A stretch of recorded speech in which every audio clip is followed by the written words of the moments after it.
Assalamualaikum warahmatullahi wabarakatuh. Salam sejahtera untuk kita semua. Saudara-saudara sekalian, hari ini KPU telah mengeluarkan pengumuman resmi yang hasilnya dalam versi KPU telah kita dengar bersama.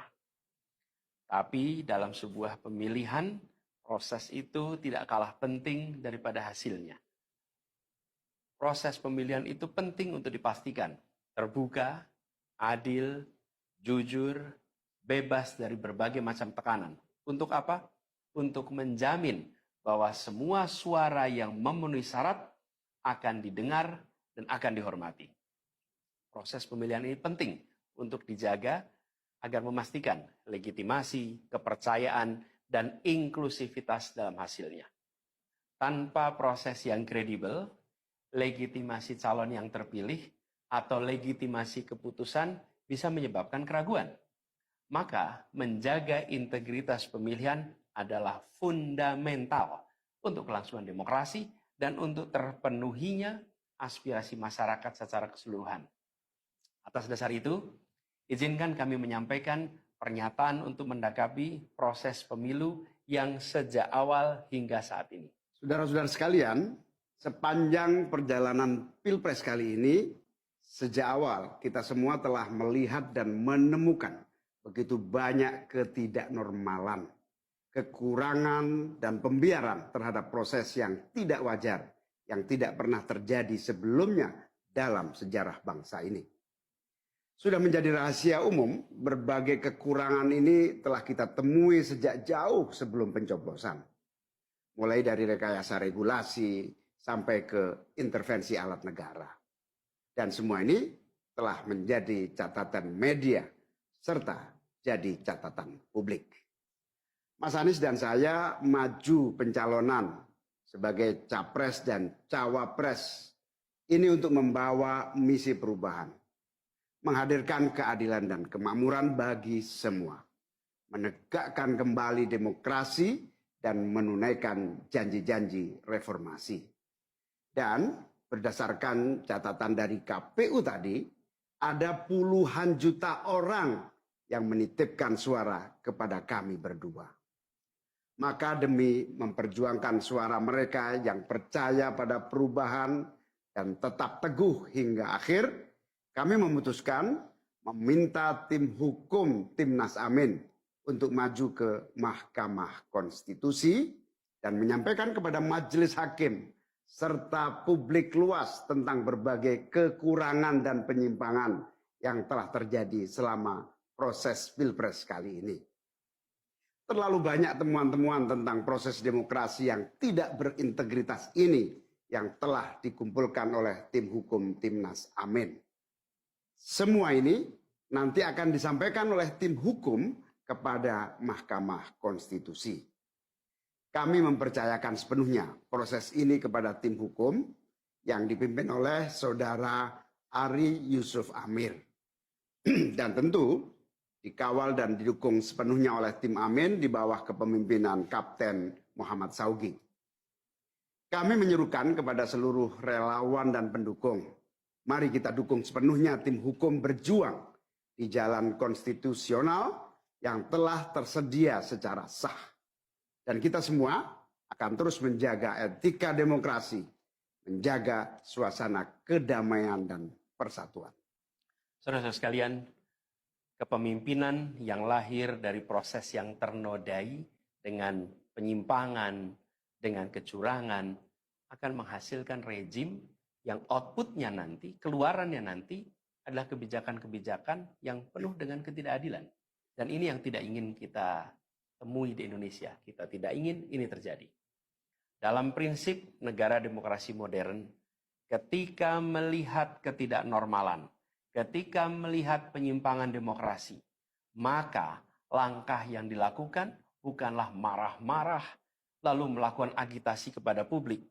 Tapi langkah yang dilakukan adalah mengumpulkan semua sinyalemen, semua bukti-bukti untuk kemudian nanti dibawa ke depan hakim, ke depan Mahkamah Konstitusi. Ini ciri pribadi, ciri organisasi, dan ciri negara yang modern, yang matang, yang beradab.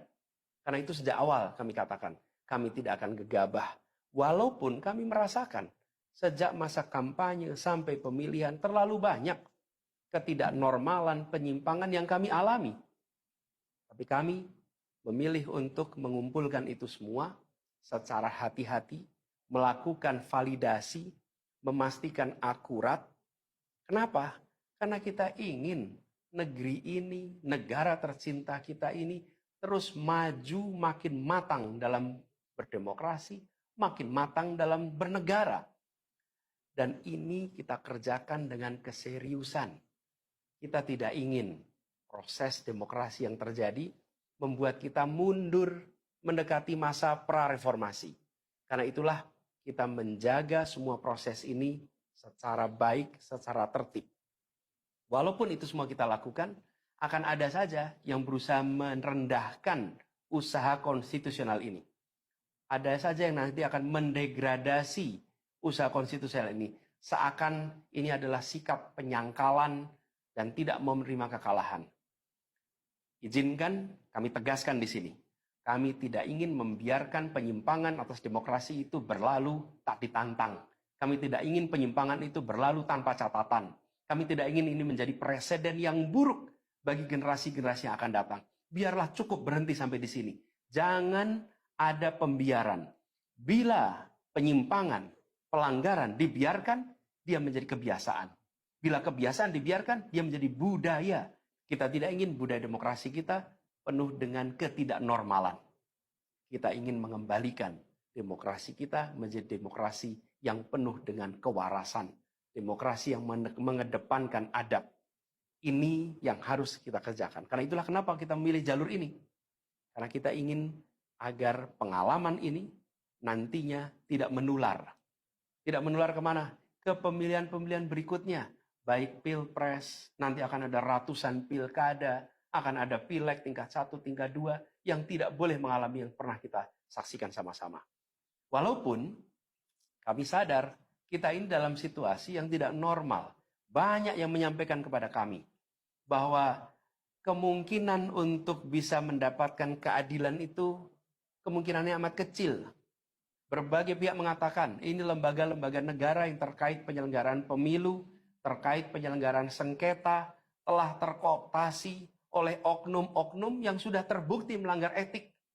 Bahkan ada yang ketuanya sudah melanggar kode etik berkali-kali, sudah diberikan sanksi berkali-kali, tapi tetap saja dibiarkan menjalankan perannya. Padahal perannya memiliki dampak pada kehidupan seluruh bangsa Indonesia dan perjalanan ke depan negara kita.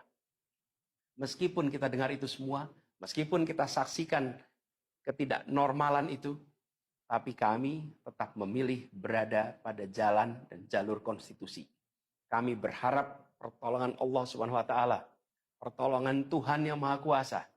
Semoga Allah bukakan, Allah teguhkan hati para hakim konstitusi itu untuk mereka bisa imparsial, untuk mereka memiliki keberanian, untuk mereka mengambil keputusan yang adil, keputusan yang benar, keputusan yang nantinya akan mereka pertanggungjawabkan di hadapan Tuhan yang Maha Kuasa. Keputusan yang akan mereka pertanggungjawabkan di hadapan sejarah perjalanan bangsa Indonesia, yang akan dipertanggungjawabkan di depan anak cucu mereka di kemudian hari. Ini adalah harapan kita. Dan kami yakin, insya Allah, mereka akan bisa menjalankan apa yang menjadi harapan dari kita semua. Mari kita terus jalankan perjuangan ini dengan menjunjung tinggi etika, menjaga kedamaian dan persatuan.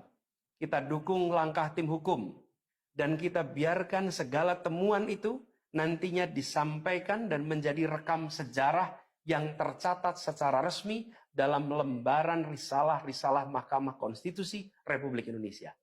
Ini biar menjadi catatan, catatan pengingat, catatan yang penting bagi perjalanan Republik ini, perjalanan bangsa ini di masa yang akan datang. Seperti saya katakan tadi, jangan sampai ini berulang lagi. Dan izinkan kami mengakhiri dengan menyampaikan terima kasih. Kami sampaikan terima kasih kepada semua yang telah bekerja keras, kepada seluruh tim yang telah bekerja sepenuh hati, dengan luar biasa hingga tuntas, dan kepada seluruh pendukung, seluruh simpatisan yang tak henti menguatkan kami